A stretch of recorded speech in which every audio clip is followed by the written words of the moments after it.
Hello students. आज हम लोग इम्पॉर्टेंट कॉन्सेप्ट कॉम्पिटिटिव डिग्री से रिलेटेड करेंगे। ठीक है, जिसमें कुछ इम्पॉर्टेंट इनके कॉन्सेप्ट होंगे जो कि बहुत ही एग्जाम ओरिएंटेड कॉन्सेप्ट हैं, जो कि एग्जाम में एक से दो क्वेश्चन इससे बन सकते हैं। तो आइए देखते हैं क्या है कॉन्सेप्ट इसका। Competitive degree. ठीक है, कॉम्पिटिटिव डिग्री में कंपेरिजन होता है बिटवीन टू, दो के बीच में कंपेरिजन होता है। ठीक है, पॉजिटिव डिग्री, कंपेरेटिव डिग्री और सुपरलेटिव डिग्री। तो कॉम्पिटिटिव डिग्री के बारे में आज हम लोग पढ़ेंगे। कॉम्पिटिटिव डिग्री जो है कंपेरिजन करता है बिटवीन टू। ठीक है, और ये आर ई, लास्ट में आर ही होता है इसका, या तो ई आर होता है इसमें लगता है, और देन का यूज किया जाता है। ये इसका बेसिक कॉन्सेप्ट है। एग्जाम्पल जैसे Radhika is more beautiful then Sanjana, तो संजना और राधिका दो लोगों के बीच में कंपेरिजन हो रहा है। राधिका का कंपेरिजन संजना से हो रहा है। यहाँ पे देन लगा करके कंपेरिजन किया जा रहा है, साथ ही के साथ यहाँ पे मोर लगाया जा रहा है। तो ये होगी आपकी कंपेरेटिव डिग्री। ठीक है, एडजेक्टिव की या कंपेरेटिव डिग्री का यूज हो रहा है। तो हमारा पहला कॉन्सेप्ट जिससे हमारे क्वेश्चन बनते हैं कॉम्पिटिटिव एग्जाम्स में, तो वो देखते हैं। हमारा पहला कॉन्सेप्ट क्या है, ऑफ द टू ना, और प्लस ये प्लस का साइन है, of the two plus the plus comparison degree, competitive degree. ठीक है, जैसे एग्जाम्पल मतलब कॉम्पिटिटिव डिग्री में वैसे तो देन लगता है। ठीक है, द तो सुपरलेटिव डिग्री के आगे लगता है, द सुपरलेटिव डिग्री के आगे लगता है। लेकिन पहला हमारा कॉन्सेप्ट क्या है कि अगर ऑफ द टू करके कोई सेंटेंस में आया तो उसके साथ द लगेगा और कॉम्पिटिटिव डिग्री लगेगी। जैसे I can't say which is the better books of the two, तो ऑफ द टू यहाँ पे आया हुआ है, दो बुक्स की बात हो रही है, दो चीज़ों के, दो बुक्स के बीच में कंपेरिजन हो रहा है। लेकिन यहाँ पे द सुपरलेटिव डिग्री के साथ लगता है। लेकिन इस कॉन्सेप्ट में क्या है कि अगर ऑफ द टू करके सेंटेंस आए सेंटेंस में, तो कंपेरेटिव डिग्री के आगे द भी लगा सकते हैं। तो इसका मतलब ये सेंटेंस आपका सही है। ठीक है, आगे कॉन्सेप्ट देखते हैं। आगे का कॉन्सेप्ट है कि जब किसी एक व्यक्ति या वस्तु के दो गुणों या अवगुणों की तुलना आपस में की जाए तो कंपेरेटिव डिग्री मोड़ लगा के बनाई जाती है। तो एक ही व्यक्ति, जैसे देखिए ये मोहन है ना, मोहन वाइज भी, वाइज और स्ट्रांग में मोहन में कंपेरिजन हो रहा है ना। मतलब एक ही व्यक्ति की तुलना की जा रही है, दो उसी के दो गुणों से या अवगुणों से उसकी आपस में तुलना की जा रही है, तो कंपेरेटिव डिग्री मोर लगा के बनाते हैं। वैसे तो ये कंपेरेटिव डिग्री वाइज की क्या होती है, वाइजर होती है, एंड स्ट्रोंगर होती है, स्ट्रॉन्ग की स्ट्रोंगर होती है। लेकिन यहाँ पे सिर्फ मोहन के बारे में ही, मोहन के दो गुणों की तुलना की जा रही है, इसलिए यहाँ पे कंपेरेटिव डिग्री मोर लगेगी।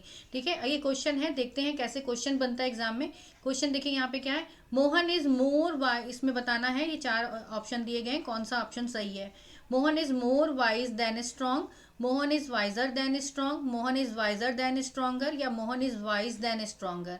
तो यहाँ पर Mohan is more wise than strong आपका सही है, क्योंकि मोहन के ही दो गुणों की तुलना की जा रही है आपस में, इसलिए मोर से कंपेरेटिव डिग्री बनेगी। ठीक है, एग्जाम में यहाँ पे कंफ्यूज करने के लिए क्या किया जाता है, Mohan is wiser than strong इस तरह से दे दिया जाता है जो कि रॉन्ग है, वाइजर देन स्ट्रॉन्गर दे दिया जाता है जो कि रॉन्ग है ना। Mohan is wise than stronger ये भी आपका रॉन्ग है।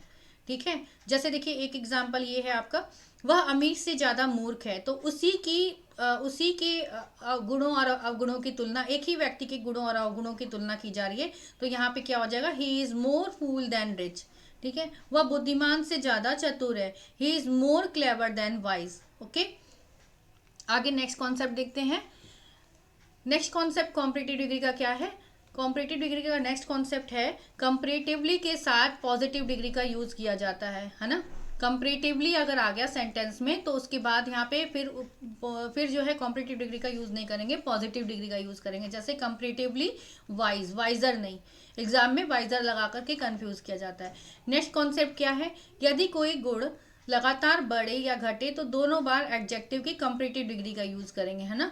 कोई भी गुण व्यक्ति, किसी भी व्यक्ति का कोई भी गुण दोनों बार लगातार पैरेलल घटे या बढ़े, मतलब दोनों बार घटे और बढ़े ना, लगातार लगातार बढ़े या लगातार घटे, तो कंपेरेटिव डिग्री का यूज करेंगे। जैसे क्वेश्चन है, he is becoming weaker and weaker, वह कमजोर में कमजोर बनता जा रहा है। कौन सा सेंटेंस सही है दोनों सेंटेंस में, you are becoming fat and fatter.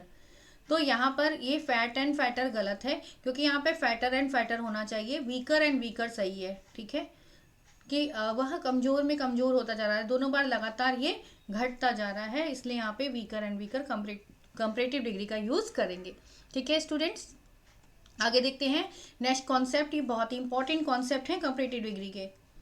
ठीक है, नेक्स्ट कॉन्सेप्ट देखिए यहाँ पर, यदि कोई गुण तुलनात्मक रूप से बढ़े या घटे यानी पैरेलल इंक्रीज हो या डिक्रीज हो तो दोनों बार एडजेक्टिव की कंपैरेटिव डिग्री का यूज करते हैं, है ना। दोनों यदि कोई गुण तुलनात्मक रूप से, है ना, तुलनात्मक रूप से बढ़े या घटे यानी पैरेलल इंक्रीज और पैरेलल डिक्रीज ना, तो दोनों बार कंपैरेटिव डिग्री के का यूज किया जाता है और इन दोनों एडजेक्टिव ऑफ कंपैरेटिव डिग्री से पहले द आर्टिकल का यूज किया जाता है। ठीक है, जैसे देखिए the more you work the more you gate, जितना तुम काम करोगे उतना तुम पाओगे। तो द आर्टिकल का भी यूज करेंगे और कंपैरेटिव डिग्री का भी यूज करेंगे, दोनों में दोनों क्लॉज में। ठीक है, कि जितना तुम काम करोगे उतना तुम्हें मिलेगा। ठीक है, तो ये आपका एग्जाम्पल हो गया। देखिए क्वेश्चन में कहाँ आपको देखिए हर एक कॉन्सेप्ट में अगर आप ये ध्यान दें कि क्वेश्चन में कैसे एग्जामिनर क्वेश्चन कैसे बनाता है, क्वेश्चन एग्जाम में क्वेश्चन कैसे आता है, तब आपका सब ये बेनिफिट होगा एग्जाम में आपको, है ना। तब आपका सबकॉन्शियस माइंड एग्जाम टाइम में उस तरह से वर्क करेगा। तो आपको ये क्वेश्चन पे फोकस करना है कि क्वेश्चन कैसे आता है। अब जैसे ये कॉन्सेप्ट है, इस कॉन्सेप्ट में मैंने आपको बताया कि कोई भी गुण तुलनात्मक रूप से बढ़े या घटे तो एडजेक्टिव की कंपैरेटिव डिग्री का यूज करते हैं और दोनों एडजेक्टिव ऑफ कंपैरेटिव डिग्री से पहले द आर्टिकल का यूज करते हैं। ये एग्जाम्पल हो गया। ठीक है, ये एग्जाम्पल तो मैंने दे दिया। अब क्वेश्चन कैसे बनता है ये देखिए, यहाँ पर एक क्वेश्चन इस तरह से बन सकता है, या तो एग्जामिनर ऐसे कर the more you work the more you get, तो यहाँ पे द नहीं लगा हुआ है ना, इसका मतलब ये आपका रॉन्ग है। द मोर यू वर्क, यहाँ पे द नहीं लगा हुआ है, यहाँ पे भी द होना चाहिए। द मोर यू गेट, यहाँ पे ये रॉन्ग है आपका। The most you work the more you get, तो द मोर यू गेट तो आपका सही है, लेकिन यहाँ पे मोस्ट सुपरलेटिव डिग्री नहीं होगी, यहाँ पे कंपैरेटिव डिग्री होगी, इसलिए यहाँ पे ये आपका सेंटेंस रॉन्ग है। ठीक है, नेक्स्ट देखिए the more you work the most, अब यहाँ पे सुपरलेटिव डिग्री बना दी गई है, इसलिए यहाँ पर ये वाला सेंटेंस आपका रॉन्ग है। तो इसमें से कोई भी सेंटेंस आपका सही नहीं। तो क्वेश्चन इन 4 तरीके से सेंटेंस पूछ करके इस कॉन्सेप्ट के बेस पे 4 तरीकों से क्वेश्चन बन सकते हैं।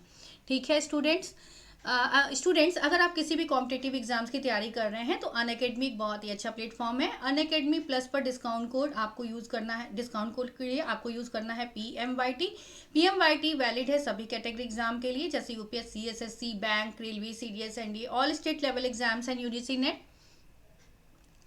अगर आप प्लस का अनअकैडमी पर प्लस का सब्सक्रिप्शन लेते हैं तो कोड यूज़ करिए PMYT कोड यूज़ करते ही आपको मैक्सिमम डिस्काउंट मिलता है।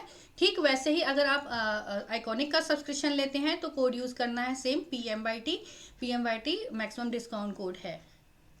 So just apply discount code PMYT to get maximum discount on Unacademy plus.